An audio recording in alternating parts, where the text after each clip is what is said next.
So how many of us have ever had that experience where we get out of our house, we get in the car, or we get down the street, and we think, oh, I didn't check if the door was locked. How many of us have done that? Said, oh, I forgot! Oh no! Yeah? Some of us? Absolutely. And how many of us have ever walked up to a door, whether we knew what we were walking into or not, and had that moment right before we decide if we're going to knock on that door of, I don't totally know if I want to do this, maybe I'll just go home. How many of us have had that? I have that 95% of the times. I walk up to doors, I'm like, ooh, okay. But I always have that thought. Doors play a role in every single day of our existence. We have open doors, closed doors, and metaphors about doors. And if I had a band, it would be called Open Doors, Closed Doors, and Metaphors. So if you're interested in joining my band, let me know after church. But doors play a role in every single day of our existence. Again, we have open doors, we have closed doors, we have metaphors about doors, we have doors that symbolize things and show up in so many different spaces of our lives. So as we move through our sermon series of open hearts and open minds and open doors, it is important to recognize the different ways that we approach doors in our own lives. Whether that be checking to make sure that it's locked, or having that second before you're prepared to knock. And recognizing these things and what it means for our faith journey. So Terry read for us today Matthew 7, 1-12.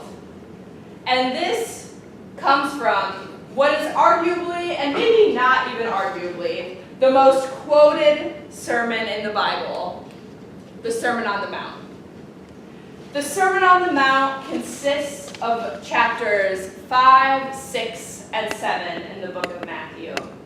The Sermon on the Mount is the longest continuous speech made by Jesus. The Sermon on the Mount contains the Beatitudes and the Lord's Prayer. The Sermon on the Mount shapes some wonderful metaphors for the ways that we are able to live into our Christian journey. The salt and the light is in the Sermon on the Mount. Jesus as the light of the world is in the Sermon on the Mount. So in this chapter, in these verses, Jesus has just dropped some serious knowledge on the crowds who were gathered to listen to him speak.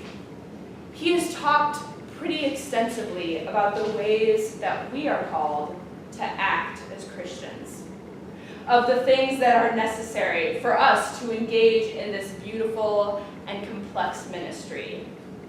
And within this greater sermon, within chapters 5 and 6 and 7 in the book of Matthew, we are focused on verses 1-12 in one chapter, which call out a couple of different ways that we are called into community. And there are a lot of different ways that I've thought about breaking down this series of verses. And in our current sermon series, we are focusing on the different ways that we are able to open doors. And last week, we talked about opening doors within our communities of faith.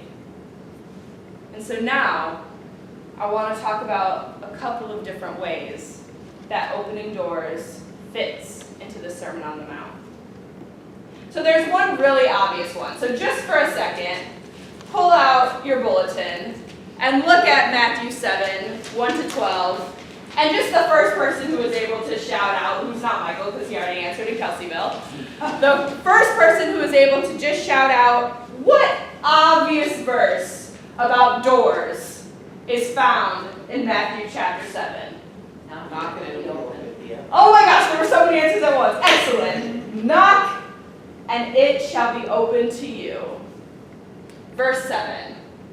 Knock, and it shall be open to you. This is a powerful statement because this is Jesus reminding us that we have an active role in our faith journey.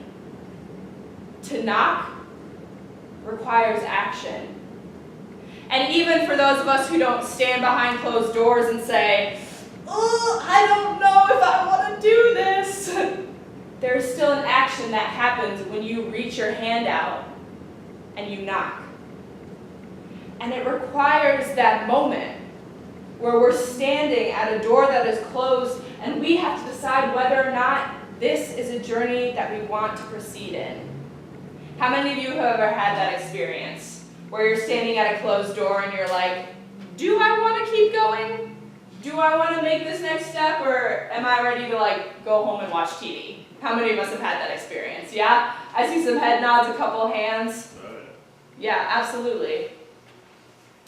And the reality of our journey of faith is that we are called in these moments when we are looking at that closed door and we are making the decision of whether or not we want to act. Our call is to act. Because the reality of our faith journey is that we are called to be out in the world, to go beyond our own doors and to serve. We are reminded of that in Acts chapter 1, verses 6 through 8. We serve from our doorsteps to the ends of the earth.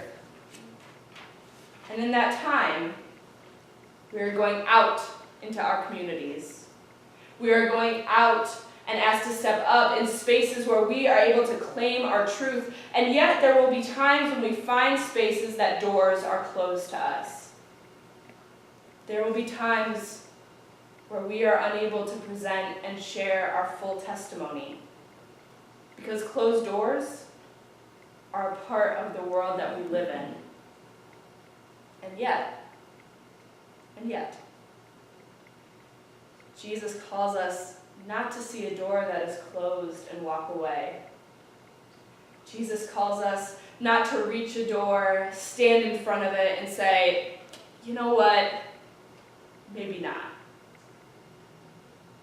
We are called to act, to be active participants in our journeys of faith and in the understanding of the hope for the world that we want to create.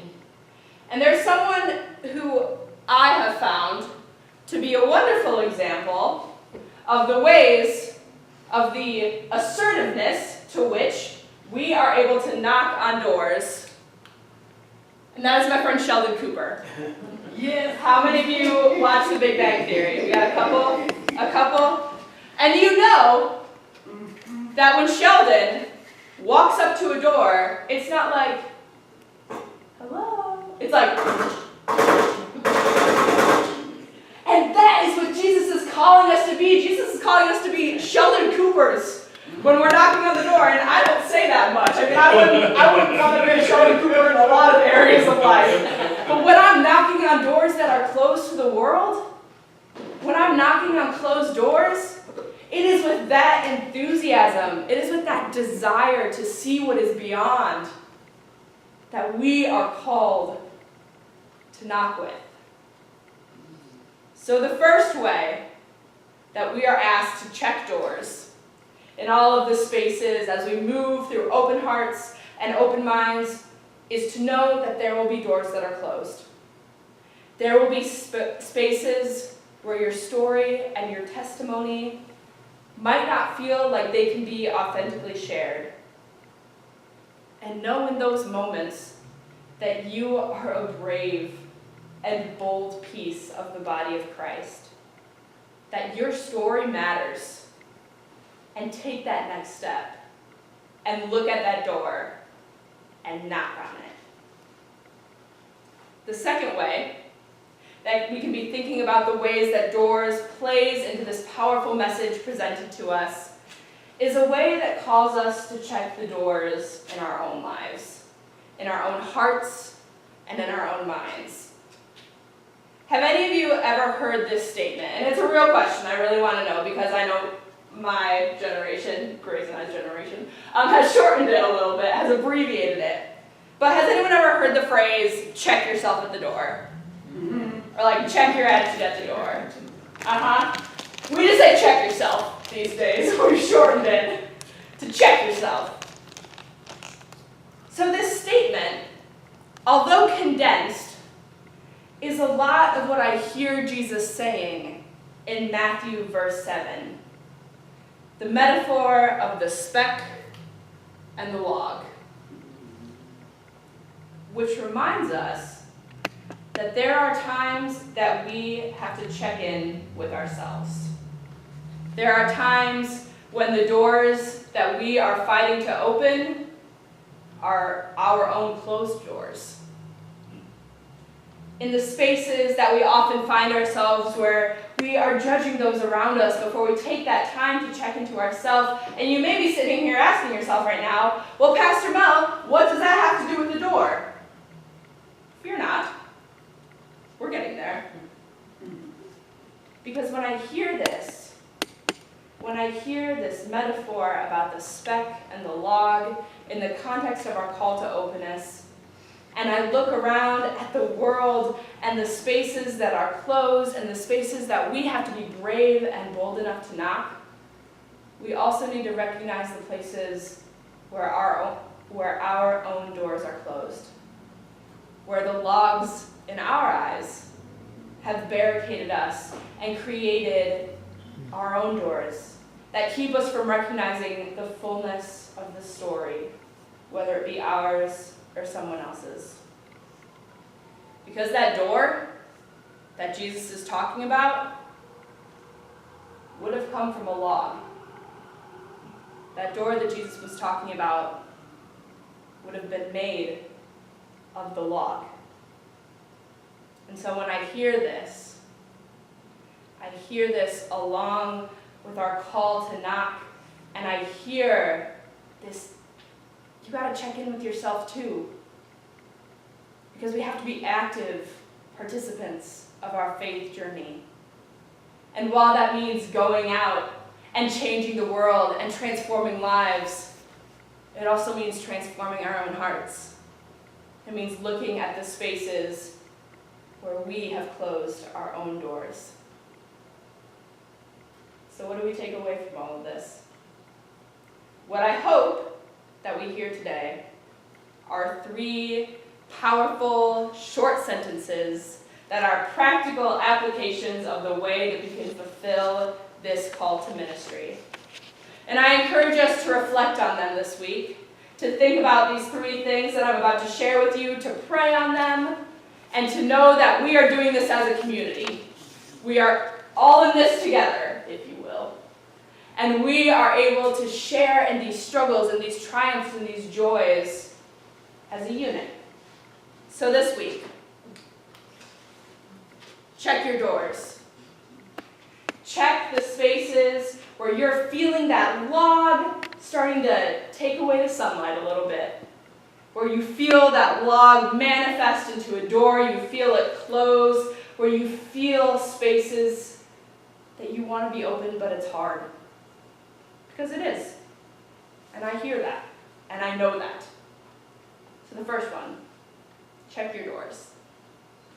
The second one, once you have checked your doors, use it. Check your doors and go out into the world. Go out into the world and know that your story matters, that the testimony that you carry on your heart is important and valid and beautiful. So once you've checked your door, do something with it. Go out from your doorsteps. And finally, when you approach a door that is closed, because there will be doors that are closed, that is the reality of our faith journey. That is the reality of our world. But fear not, because when you approach a door that is closed, don't forget to knock. Doesn't mean not having that moment of, but it means doing something with it. It means being brave and bold and prepared to make a difference.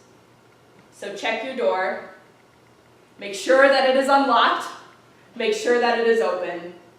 Make sure that the logs are out and you are ready to make that brave and bold next step, to knock on the closed doors of the world. Because when we knock, doors are open.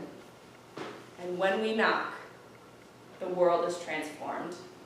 May it be so.